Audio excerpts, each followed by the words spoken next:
But okay, so hello and a very warm welcome to this Explain Pain in the Clinic. My name is Joanna Taylor and I am Director of NOI in Europe, and I am joined this morning by my very good friend and Principal NOI Teacher Tim. Morning, Tim. Tim has been a NOI teacher for well over 15 years. He has taught literally hundreds of Explain Pain courses to thousands of clinicians all over the world. Tim is an active clinician himself, specialising in complex and persistent pain. He is also founder of an organisation called Pub Scientifique, which is an online platform for clinicians to learn about the latest developments in pain research and clinical practice directly from the researchers themselves and the world's leading pain clinicians. So, Tim, would you mind just dropping the link to Le Pub into the chat? It's well worth having a look at. They've got a free podcast with some, and they have amazing guests on there.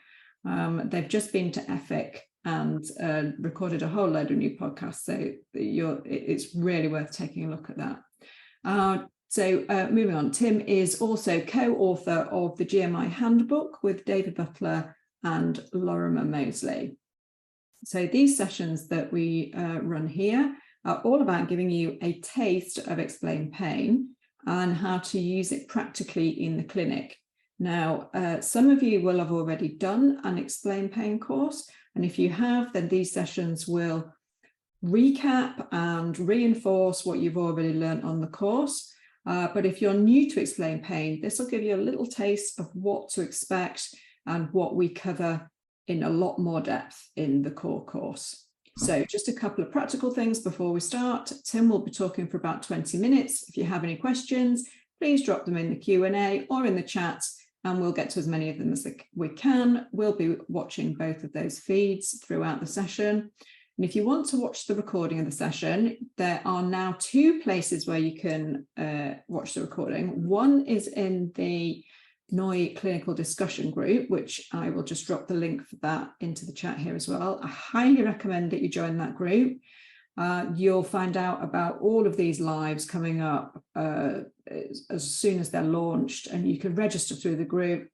And there's also people in there from NOI answering questions, and there's a whole load of really good content in there that's been written by both David Bolton and David Butler, who between them have over 100 years of clinical experience. So just get yourself over there and see what they've had to say. We can't answer individual cases in there because there would just be too many, but it's a place to share content and also these videos. So we recommend that you join. And the other thing that we've just started, which is working really, really well, is that we've just created a clinical discussion YouTube channel. So after this session, you'll be sent the link to the recording on there. If you're unable to watch live, then you can watch on catch up. And it's just a place that if you subscribe, you'll be notified when there's a new one of these sessions uploaded. And you'll find that there's loads of different subjects that Tim and I have covered over the last couple of years in there. So it's well worth it. It's a brilliant resource. Okay, so without further ado, let's crack on to today's session, Tim. We're talking about the role of brain plasticity in acute pain becoming chronic pain.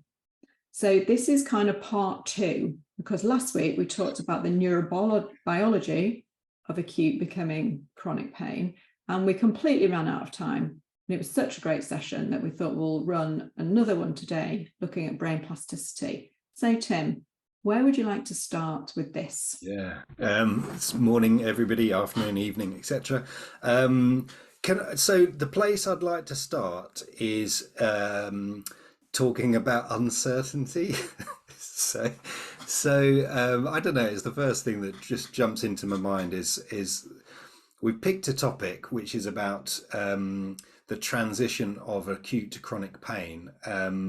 And the simple answer at the moment is regarding brain involvement, plasticity, whatever we're going to talk about in a second, is we simply don't know exactly what it is, that causes that transition from acute to chronic. So there are various different models people look at and follow people over a long period of time, to sort of try and make sense of what might happen for someone who is experiencing long-term persisting pain, and how they differ from someone who recovers, for instance, from pain.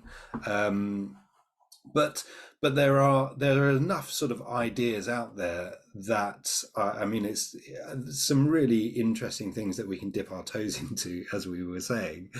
The first is just like the phrase plasticity. For me, is the first place to start, and plasticity, as I see it, is adaptability. Yeah. The ability for you to be able to adapt and change dependent on your environment, where you are at a particular point in time. Last discussion, we were talking about how that also involves things like early life experiences, and how that shapes your how you are now in that moment. So we're going to touch on that in a second. But from a brain point of view, you often hear about plasticity being broken down to functional and structural plastic change. So functional is the stuff that is the undercurrent of change. So it might be that it involves some of those processes of sensitization that we talked about before, the release of neurotransmitters, the strengthening of connections between one and another nerve cell, or we talked about the different involvement of other cells as well, didn't we? So the glial cells within the brain. So that would be a sort of basic idea around functional change. And then we have structural change, which is exactly what it suggests, which is something that's more measurable, that you can see the involvement of cells change, so the number of cells change. So an example of structural change might be that there is a loss of grey matter or white matter in the central nervous system. So these are sort of the two main phrases that you often hear about that regarding plasticity. But the other thing to say about plasticity is that our last discussion, we were talking about things at a cellular level. Plasticity occurs at many different levels, interconnecting levels. So we could talk about things in terms of, well, we've got a talk running soon in Le Pub around epigenetics. Yeah. So it might be at a genetic and epigenetic level. We talked about cellular levels. We're also mentioning things like the different molecules involved in the communication in these pathways. But we can also sort of look a bit further out and think about how instead of just one cell communicates, or several cells communicate with other cells, it's about assemblies of cells and the involvement, and networks of cells also communicating with each other. So we can sort of take a bigger perspective, a bigger view, and I think that it would be wrong to miss out that there are levels sort of bigger beyond that, which is the whole person, and how behavior changes and adapts as a result of situations as well. So we know a little bit about that. I mean, it's typical for me as a clinician. These are the things that I'm interested in, is how's it affected someone? Yeah. As a result of being in pain, what is it that what effect has that had on you? And something that we commonly see for people in pain is that it's like their life shrinks. The possibilities that they have available to them now, in terms of, maybe it's getting out, working, playing with their kids. It might be about the sleep that they're getting, but all of that can shrink. And when we start thinking about plastic and plastic changes, that people are starting to say, what is it about, are there features of this that help us to understand and predict the behavioral changes that we see in our patients? So what I'm thinking here is that, so there's all this sort of the like almost like at the micro level, that you're thinking about, that you as a clinician understand that these changes are possibly taking place in the brain, etc. So how does that translate to actually being able to help that person in front of you? So you're kind of thinking in the back of your head, this is going on, possibly this has happened, this has happened. Okay, right, great. You've got the patient in front of you. Yeah. What next? What then? Yeah, I mean, that is a massive question, Joe. Yeah. Let's take an example of structural plastic change. Yeah. So if you have a loss of cells, now that might be that there is literal death of cells, maybe the glial cells, maybe neuronal cells.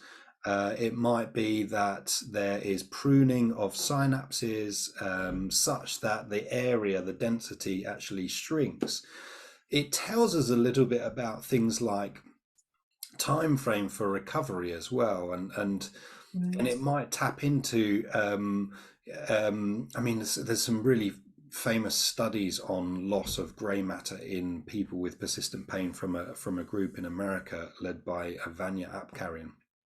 And what they demonstrated is that people with chronic low back pain also had impaired abilities to be able to problem solve and reason, and you can then understand that your involvement as a clinician, when you hear that someone is struggling to know how to, for instance, help themselves, or what options are available to them, which ones to take in a particular situation, then you can understand that your involvement might be to help guide and coach them through that process, knowing that a part of their struggle to be able to understand what to do is based on the plastic changes brought about because of the persistence of pain.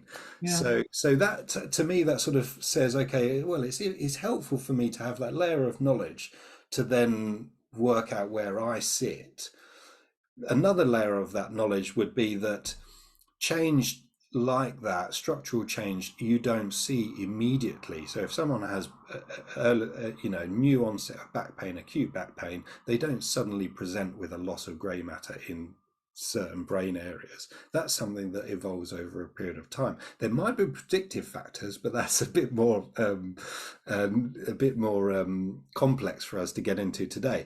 But what we do see is that might evolve and change over a period of time, and so for me, another layer of what that knowledge does to me is it says, okay, so if that changed over a long period of time, if the loss happens over a long period of time, it's not going to suddenly change back, if you want reverse. But I'm not even keen on the word reverse, because it's not that you're reversing back to a state that it was before. You can't possibly do that. All you can do is be a new state, which would be, for instance, if there was a loss of grey matter and that impairs your cognitive function in your emotional reasoning, is being able to sort of to grow and form new connections, strengthen those connections, support that the person's reasoning processes, get them confident, and a part of that will, we think, then influence and translate into this renormalization of grey matter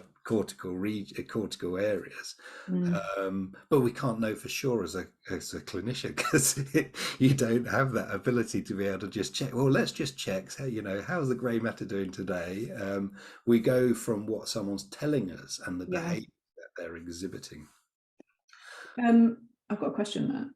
Yeah. So what sort of indicators common indicators might you be looking for? I think you suggested one about sort of memory, I think. What common indicators might you be looking at to demonstrate that there's something else going on? Well, I'm just listening to their story. Yeah. But there might be questions in there that sort of I might want to probe around things like, as you said, problems like memory, problem solving, concentration, that may correlate with those changes in plasticity. And if you're not hearing them in someone's story, I mean, I would. They are the sort of questions, particularly with persistent pain, they are the sort of questions that I would want to be asking as well. Okay. Your concentration these days. I mean, it's so easy, isn't it, to just drop that in there? Yeah.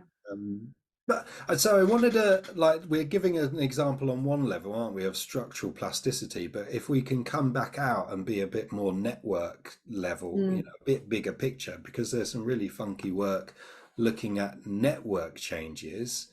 And many people, if you've listened to me before, I'm just fascinated by some of these changes.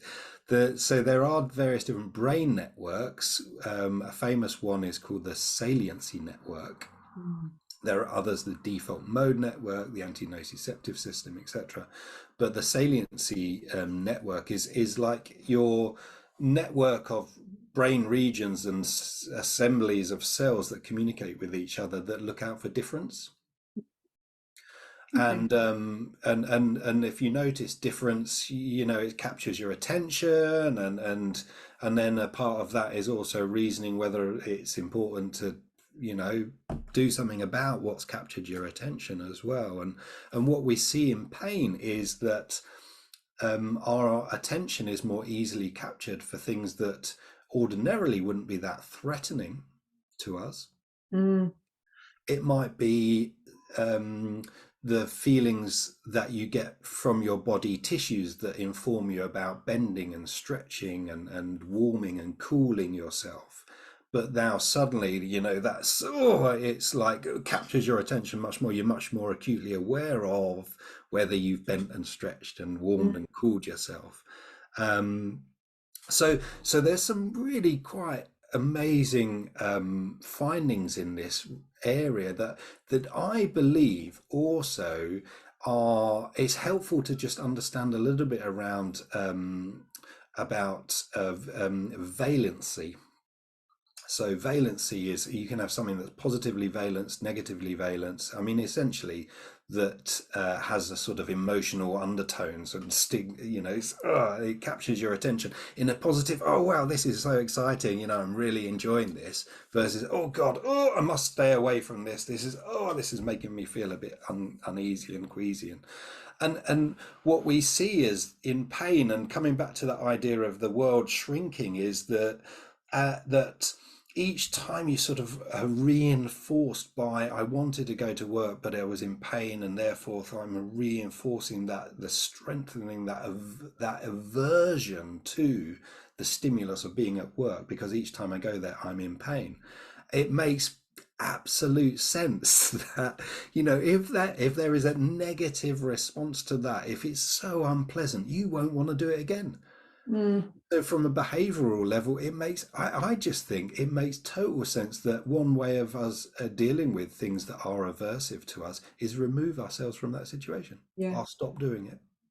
And we often see that with our patients, don't we? They stop moving and bending, and they stop socializing, they stop working. And it makes sense, given that they're responding to what they're experiencing in their body, although what they're experiencing in their body might not be an accurate reflection of what is really happening in their body. And that is where the plasticity,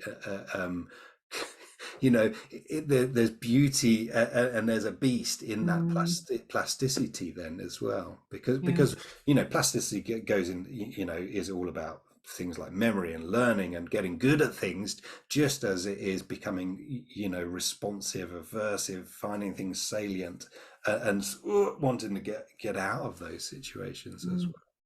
Yeah. Brilliant. Oh, God, I learned so much in this. And Well, I just love the fact that you make it accessible, because it's really complicated and you just make it so understandable. There's a question here from Samantha, which is brilliant. Is the plasticity remodeling applicable to psychological as well as physical pain? I'm thinking bereavement and loss, and can see the memory, reasoning, and emotional changes in my own personal experience with people too. absolutely.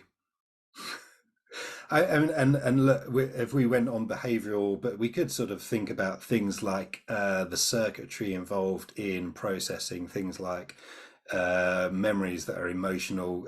So the areas that people sort of focus on are the insular cortex, the anterior cingulate cortex, the medial prefrontal cortex. I mean, these are all areas within the brain also that are have a role to play in the networks, like the saliency network as well. So you take knowledge of your world, and these areas of the brain seem to be processing and looking for differences relating to expectations and people and memories and what have you come into those expectations as well. So absolutely, it's just on another level, isn't it? Yeah, great question, Samantha. Thank you. I've got a question, Tim. Yes. So I'm just conscious of time, but so you talked about what I would consider this kind of clinician view of brain plasticity. What kind of things would you say to your patients about brain plasticity to help them understand the changes that they may be experiencing? There's quite a lot actually that I'd be interested to share. I mean, some of what we're talking about here, because I find it exciting, I like to communicate things like this as well to my patients. And you know, they can take on board some really complex information. So sometimes I drop into stories like this. I ask them to tell me times when they've learned something and been able to change and adapt. There are certain exercises that I employ as well with my patients. I stole this word from a patient, actually, a disruption exercise. So we look to just come up with things that might disrupt their normal habits and behaviors in a way that shows them, because I think it's important to actually feel and experience it themselves, show them that they are still changeable. So there are sort of, I know this very simple, but I think the next session we're actually going to drop into some really specific stories. There's a question in the Q&A that I think is worth answering. Mark, awesome question. Do you think these plastic changes are the result of this aversiveness and avoidant behaviors related to pain? My answer is I don't know, because plasticity is a part of brain function ordinarily. So it is just about, it's just a part of what is bringing about change. So I don't know whether there's chicken egg, but if we were to look at things like epigenetic influences, so so if you want the expression of your genes, the gene expression, that might change dependent on someone's early life experiences, the stresses in their environment at the time. It might be influenced by things like their activity or inactivity levels, their diet, etc. It might be that a part of those changes at an epigenetic level moves someone to be more susceptible to change dependent of aversive stimuli in their environment where they ordinarily wouldn't have been. So I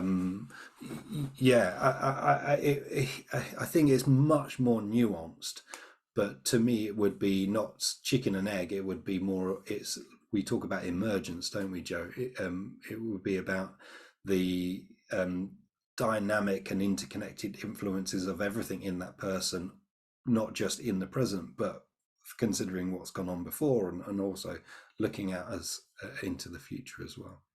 Okay, thanks, Tim. That's great. We're going to just wrap up a little bit there, so we don't run over, because I know people book out time for these sessions. So once again, today we've covered a very small excerpt of what you might expect to cover in an Explain Pain course. The Explain Pain courses go into these subjects in more depth, more detail, and they are then plugged into how to use this knowledge in your clinic and a much broader sort of spectrum of curriculum. So Tim has got 2 Explain Pain courses coming up if anybody is interested in joining one. They're both online, so you can join from anywhere in the world. His next course is on the 12th of October, which is a Explain Pain Online, which has covered over 4 sessions. And that is a shorter way of doing Explain Pain. And I think it's 4 afternoon sessions, or is it morning, Tim? I can't remember. Morning. Yeah. It's morning. Okay, so it is morning. So we do get people from Australia, New Zealand on those courses because it's in the evening for those people. So that works really well for most of the world. And then the other one that we have coming up on the 22nd of November is Winter School, which is an extremely popular format.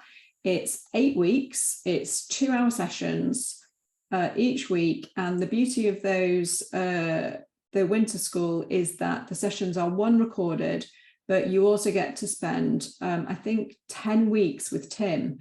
So you do 2 hours, then you're given some. Tim will do that part of the course with you. Then you will get some activities to do at home before the next session. You'll also have the opportunity to go back into clinic, try out some of the things you've talked about, and then come back for some feedback. And that Winter School is extensively mentored by Tim. So there's definitely it's definitely a different pace of learning. Tim, have you got anything you just want to add to the format of either of those 2 courses that are coming up? I suppose, yeah, different people would respond differently to the course format. So if you are interested in learning with others, so sharing and reflecting on your experiences, being a bit more immersive with some practical exercises and getting some feedback about that, then the longer Winter School format is for you. And it's an opportunity to dive into some literature as well. So yeah, that would be my suggestion. If you are more interested in and getting a sort of solid foundation and want to just get started and going, then the 4 session format for the Explain Pain online is for you. So we still have a chance and opportunity over the week to be able to try some exercises out, but it's a little more limited and it's more information and theory heavy than the other course. Yeah. Okay, so I mean, if you're going, thanks Tim, if you go onto the YouTube channel, check out some of the other sessions that we've done, and you get a really sort of good idea of what the kind of stuff that is covered in the courses. But of course, when you go on the course, it's all tied together, so it's all linked together, and it gives you the full package, if you like, of the Explain Pain curriculum. And then you can use these sessions to refresh, expand a little bit, and stay completely up to date. So we're really trying to offer these as post-course education as well. So keep you plugged into Noi, to keep you plugged into Tim, who you will have spent some time with on the actual course itself. So hopefully we're getting that right. And we're getting some great comments on the YouTube channel, and it's a great space. We're really loving having that available now because it gives a nice library. So as Tim said earlier, our next session, which is going to be in 2 weeks' time, we are looking at Tim will be talking in that session. It'll be part 3 of acute pain becoming chronic, and Tim's going to be talking and giving some clinical examples about how to explain this to your patients. So if you're interested in actually learning some language around explaining why acute pain becomes chronic and how to use that in your clinic, then do register. We'll send the link out for that after we've finished this session. So once again, thank you so much for joining live. It's great to see you all, and we hope you have a good rest of your day, and we'll see you in a couple of weeks' time. Thanks very much. Thank you.